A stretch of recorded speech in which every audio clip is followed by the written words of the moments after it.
and welcome. Have you ever looked at words like though, through, and tough and just wondered why? They look so similar, but they sound totally different. Well, you are not alone. Today, we're going to dive into the strange, fascinating story of English spelling and find out why it's so chaotic. So here's what we're going to cover. First, we'll go over a few key words to get started. Then, we'll look at just how confusing English spelling can be. After that, we'll explore a really bold plan to fix it, find out why that plan didn't quite work out, and we'll finish up with some really helpful phrases you can start using today. Okay, first things first. Before we get into the whole story, let's learn 3 important words that are going to help us understand everything a little better. So, our first word is phonetic. Just imagine a language where every single letter makes only one sound, always. So the letter A would always sound like the A in cat, never any other way. Sounds simple, right? Well, as you're about to see, English is pretty much the opposite of that. Next up is orthography. This sounds like a complicated word, but it's really just the official name for the spelling system of a language. You can think of it as the rulebook for how to write words. The problem is, the English orthography rulebook seems to have more exceptions than actual rules. And that brings us to our last word, reform. When we talk about spelling reform, we're talking about this big idea that people have had for a long time. What if we could change the rules? What if we could reform English spelling to make it more logical and, a lot more phonetic?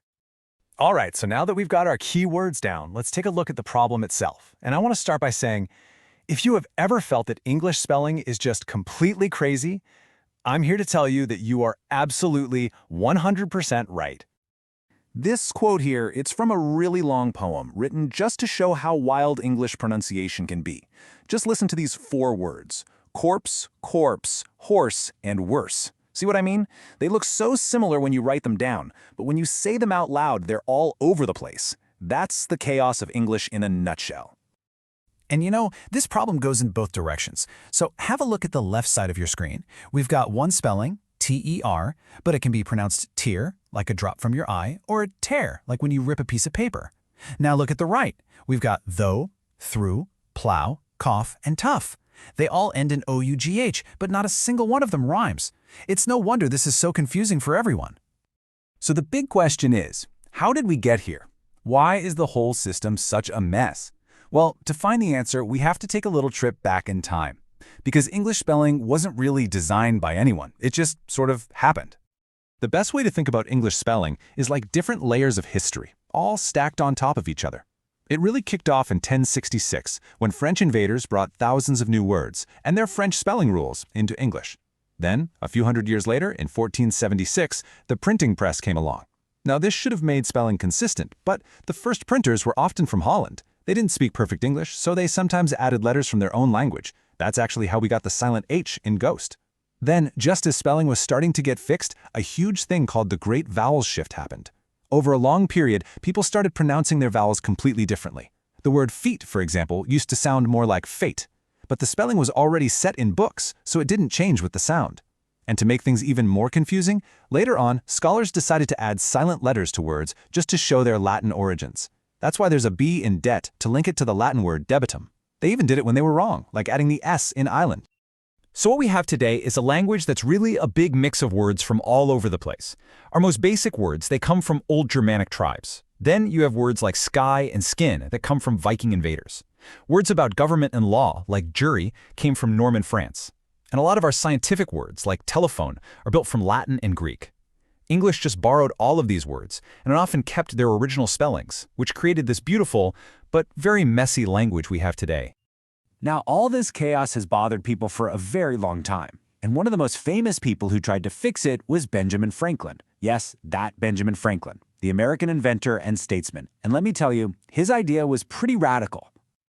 Back in 1768, Franklin came up with a whole new alphabet for English. His goal was really simple: 1 letter for every 1 sound. He got rid of letters he thought were useless, like C and Q, because K and S could do their jobs just fine. And then he made up new symbols for common sounds like sh and ing. So in his system, the word wish would be spelled like this, with 1 brand new character for that sh sound. It's perfectly logical, right? Well, not everyone was so sure. This is part of a powerful argument someone wrote against Franklin's idea. What the writer is saying is that if we change all the spellings, we lose the history, the etymology of our words. We also lose the really helpful differences between words that sound the same but have totally different meanings. So Franklin's idea, as logical as it was, never really became popular. And he wasn't the last person to try and fail. So why is it so incredibly hard to fix English spelling? Well, there are a few huge challenges. First, as we said, a lot of word history gets lost, and we'd lose useful clues. Think about the different spellings for night as in a soldier and night as in nighttime. They tell us these are two different words, even though they sound exactly the same. Then there's maybe the biggest question of all. If we're going to spell words by how they sound, whose pronunciation do we use? A person from London, from Los Angeles, from Sydney? They all sound different. And finally, there's just simple human nature. Most people just don't like big, massive changes to something they use every single day. Okay, so after all that history, let's bring this into the real world and make it practical. I want to share 2 fantastic English phrases that you can use when you're talking about difficult subjects, just like this one. The first one is a tough nut to crack. This idiom is just perfect for our topic today. It means a really difficult problem to solve. So you could easily say, wow, understanding English spelling is a tough nut to crack. And here's another great one. To get to grips with something. This phrase means you are starting to understand and deal with a complex or difficult subject. For example, you could say, I'm slowly trying to get to grips with all the different ways to pronounce ough. So there you have it. The story of English spelling is really a story of invasions, new technology, and old traditions that are hard to change. It is definitely a tough nut to crack, but I hope you're now starting to get to grips with why it is the way it is. If you'd like to continue your learning journey, come join us at the Morozova School. You can find all the links in the description below. Thank you for watching.